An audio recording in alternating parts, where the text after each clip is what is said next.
বন্ধুরা, আজ আমি তোমাদের শেখাবো কিভাবে তোমরা হোয়াটসঅ্যাপে নিজের মন মতন রিংটোন সেট করতে পারো। সেটা শেখাবো। তোমাদের ফোনে কল আসলে এক ধরনের রিংটোন বাজবে এবং তোমাদের হোয়াটসঅ্যাপে কল আসলে আর এক ধরনের রিংটোন বাজবে। এটা কিভাবে করবা চলো দেখা যাক। এই যে প্রথমে হোয়াটসঅ্যাপ যে অ্যাপসটা আছে সেটাতে ক্লিক করি।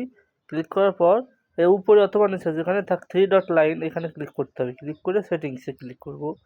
সেটিংসে ক্লিক করার পর স্ক্রল ডাউন করতে করতে নিচে এসে দেখতে হবে কোথায় নোটিফিকেশন লেখা আছে। এই দেখো লেখা আছে notification, message group and call tone, সেইটাই ক্লিক করব। ক্লিক করার পর দেখতে হবে কোথায় রিংটোনস লেখা আছে। এখানে নিচে গেলে দেখতে পারবে এই যে রিংটোন, এখানে ডিফল্ট দেওয়া আছে, এটাই ক্লিক করি। ক্লিক করার পর দেখো এখানে ডিফল্ট রিংটোন দেওয়া আছে এটা, কিন্তু আমি আমার মন মতন একটা দিয়ে দেবো। এখন আমি এটা দিয়ে রাখলাম, এটা দিয়ে ব্যাক ব্যাক ব্যাক ফেরত আসবো। দেখো ওই যে ডেস্ক ফোন এটা সেভ হয়ে আছে কিন্তু। ব্যাস এখন থেকে আমার হোয়াটসঅ্যাপে যদি কেউ কল দেয় তাহলে এখন থেকে রিংটোন হিসেবে ওইটা বাজবে। আশা করি ভিডিওটি তোমার জন্য ইফেক্টিভ ছিল। ইফেক্টিভ মনে হলে একটু কমেন্ট করবে এবং একটু শেয়ার করতে অবশ্যই ভুলবো না, নয়তো অন্যথায় আমি আর নতুন কোনো ভিডিও নিয়ে আসবো না। আসসালামু আলাইকুম। ভিডিওটি শেয়ার করে দেওয়ার জন্য অনুরোধ রইল।